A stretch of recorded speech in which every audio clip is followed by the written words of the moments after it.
Mr. Anyanya, this is not exactly about appropriating political capital. This is something that some people say have happened in the past. I mean, remember the Niger Delta militancy and what was written about it in some books, that, you know, most of the equipment that went to, you know, the militants were actually sourced from the Nigerian army. I don't think that you've forgotten that story so soon. People are just wondering if, again, because right now we're saying that Boko Haram, they're getting more equipment than they used to have. It would seem that they're moving to more sophisticated weapons. They're hoping that those kind of loopholes that prevailed us at that time have been completely shut.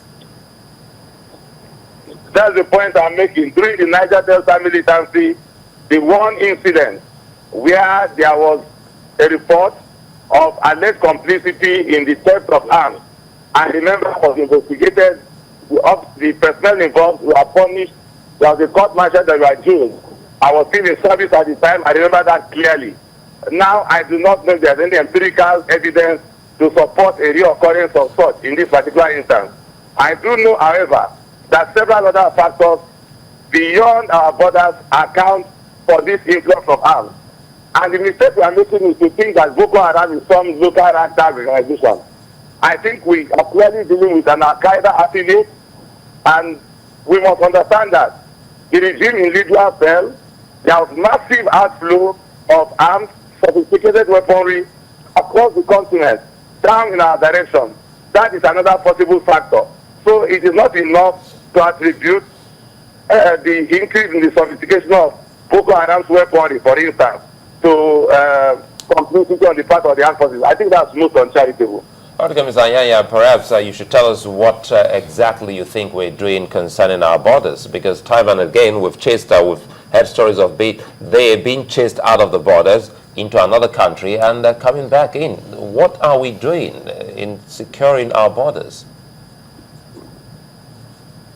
Well, I believe that I also had earlier clip where the Minister of Information and Supervising Minister for Defense spoke about the difficulty of our borders. We understand that.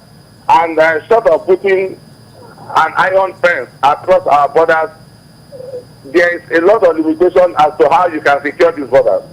Understand there is a lot of socio-cultural affinity between the communities that live along our common borders. Families and relatives are split by borders that are basically colonial in nature. So that is what we have, and that is what we have to deal with. But we also must acknowledge the work being done by security services to tighten those borders.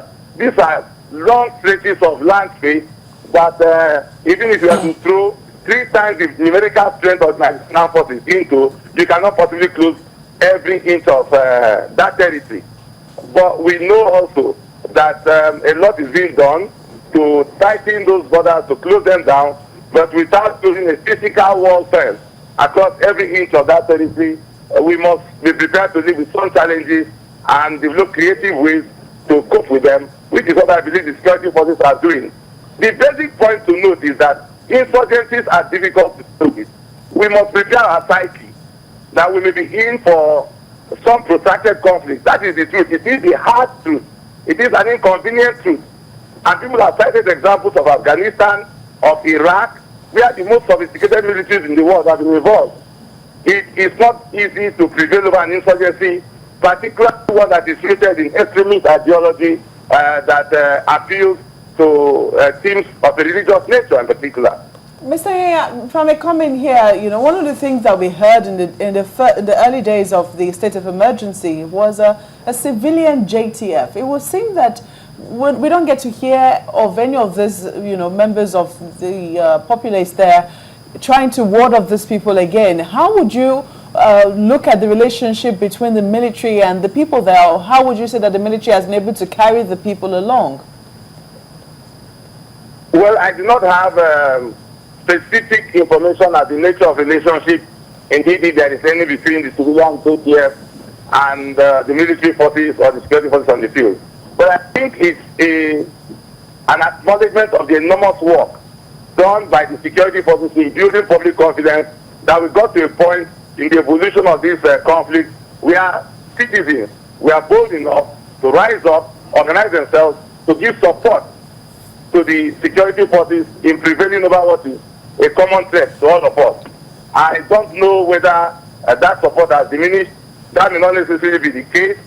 I hope that that is continuing, and we can only encourage more of such cooperation, whether it is reported in the news or not, more of such cooperation between the communities, between the citizenry, not just in that part of the country, but everywhere across Nigeria, because as we have seen, terrorism is not localized, and their methods, their means and ways often stretch beyond the immediate epicenter of the conflict. Well, Nigerians are definitely worried about, you know, the length of some of the attacks that happen in these areas. Do you have any information in terms of what could be the cause of how these attacks happen in some cases for 45 hours from what we've heard and nothing is happening in those areas, or the security agencies don't come in on time? I recall a few days ago I was on NT, I spoke after the Director of Defense Information, and I think the Defense headquarters and the military authorities will have more information about that. Remember, I'm retired now. However, I do know that anyone who is familiar with the geography of that area knows that these are great distances. And when you're using vehicles to try and respond to incidents of attack, sometimes you might find a scenario in which, because of the great distances you have to cover, these things come a bit late, later than you will have loved.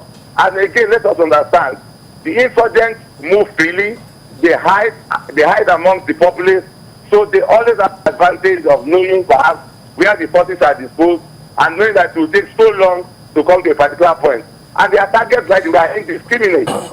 Their targets are not chosen in any particular way. They attack the most defenseless, the most vulnerable of people. What we need to say, and what I would like to say, is to urge that we do not lose courage. We continue to invest faith in our security forces, come together as a people to prevail over this threat that threatens our way of life as we know it. All right, Lancelot, thank you for speaking with us today on Sunrise Daily. Thank you for having me.